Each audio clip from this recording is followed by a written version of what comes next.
Good day to you folks. This is Steve Bradley, God's Wordsmith, and I wanted to chat with you today about Romans chapter 13, verses 1 through 7, which deals with the Christian and government.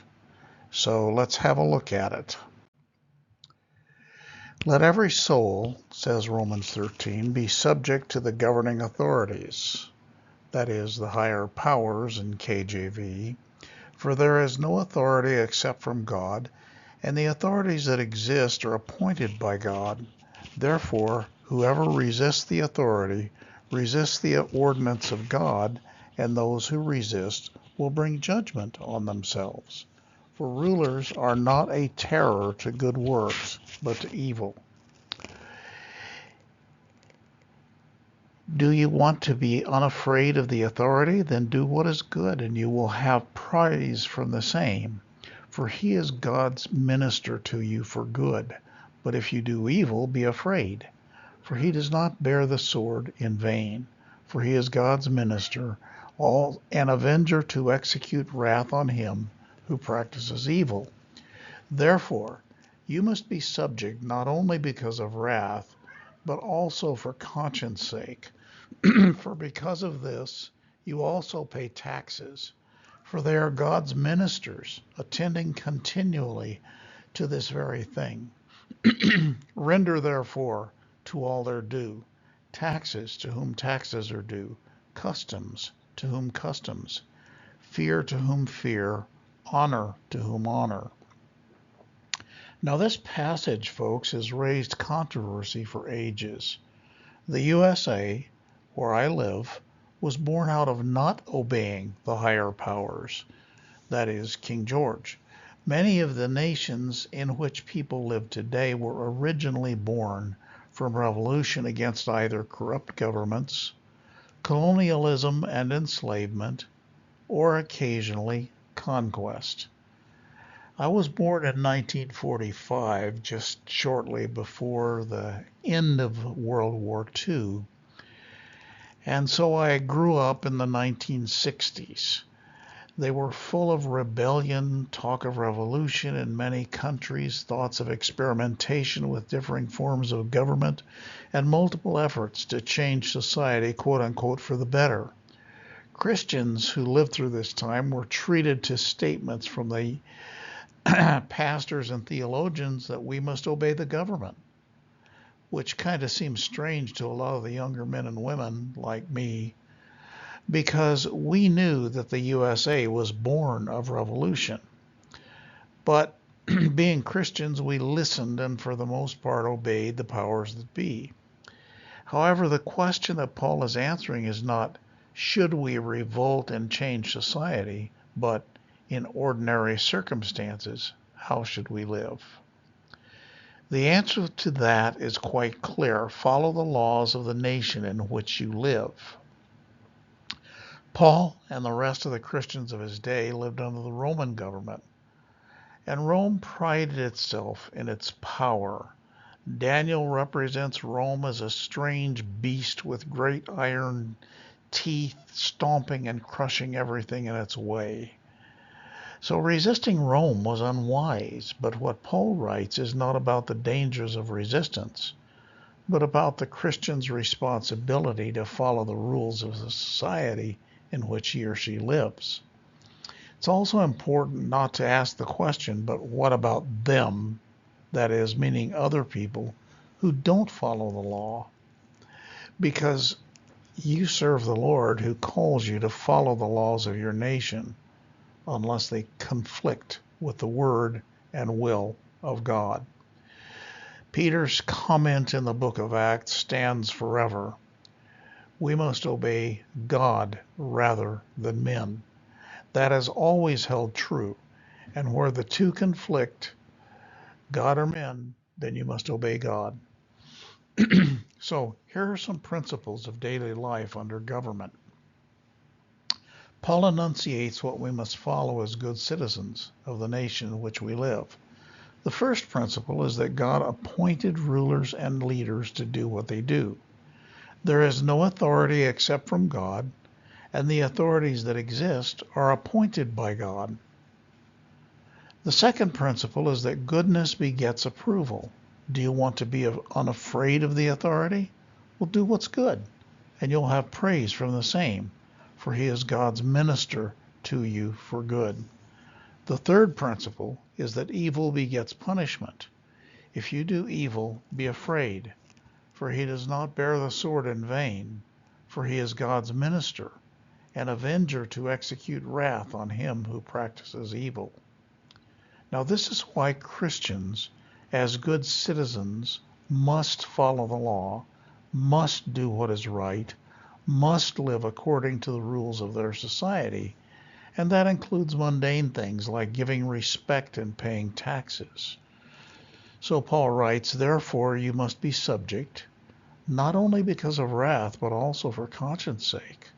For because of this you also pay taxes, for they are God's ministers, attending continually to this very thing.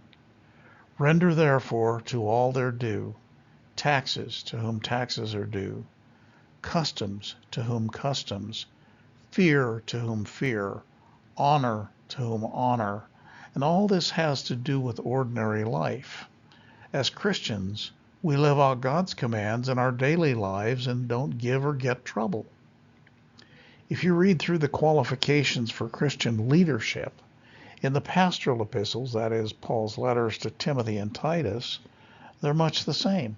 Godly people infuse their lives with obedience in all respects and in all circumstances, including their relationship to government. But governments change, and they change through human action, which is also appointed by God. The direction governments go in times of change depend on the character of the people responsible for the changes, whether the voters or the leaders. In other words, the people who lead governments are responsible to God for their actions. And if they're corrupt and evil, they invite revolt and change.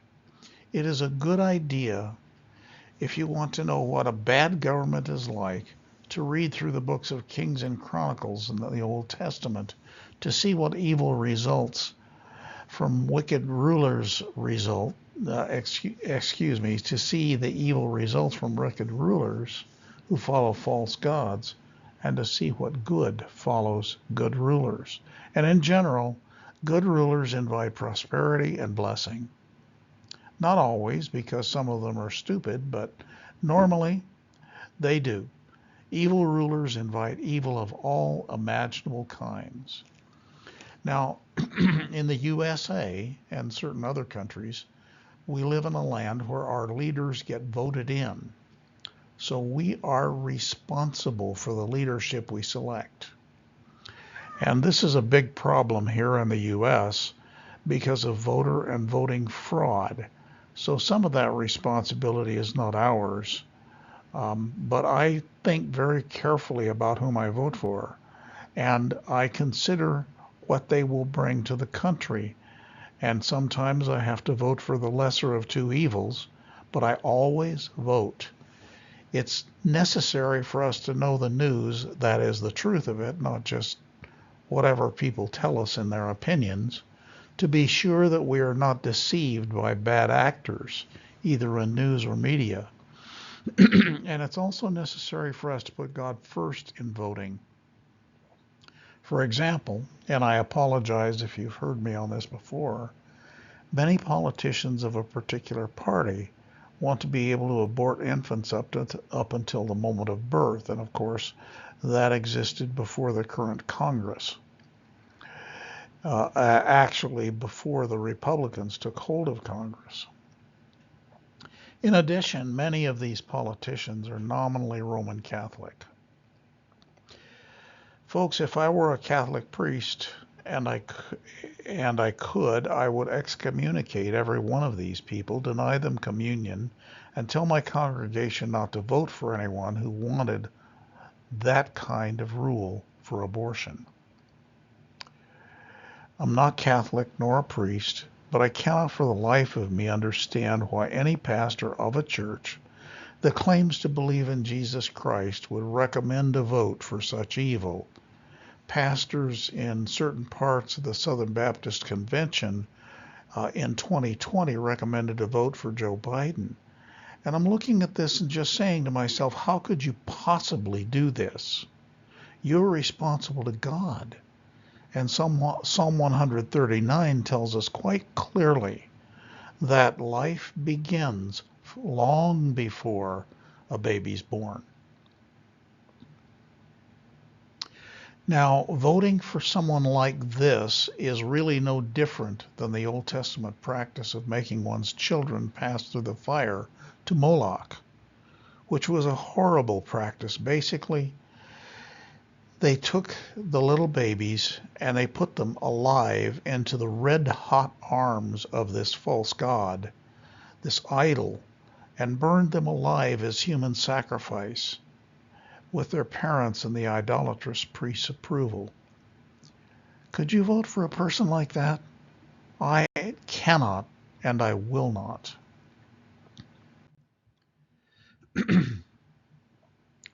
Christians, folks, must be politically responsible. We will stand before God for our choices as voters, including whether or not we voted at all. That's a very important thing to understand. You are responsible for your government as a Christian. If you can change it, you should, because you vote. We have the right to make changes in the government that exists now for those of us in the United States. As a believer in Jesus, I consider it a solemn duty to vote for the person who is least likely to force me to reject my faith for any reason. Now, I've made a few mistakes, but the alternatives were infinitely worse, so I take comfort in that. I believe that we live in a country where we can, if we live in a country where we can vote, we must do so, and do so correctly, that our country may be as godly as possible. I must also at this point counsel against voting for Muslims. Why? Very simply, Islam is a theocracy that devotes itself to a false god. It is not benign. Whenever Muslims come to power, and you can just look at the nations where Islam has taken over,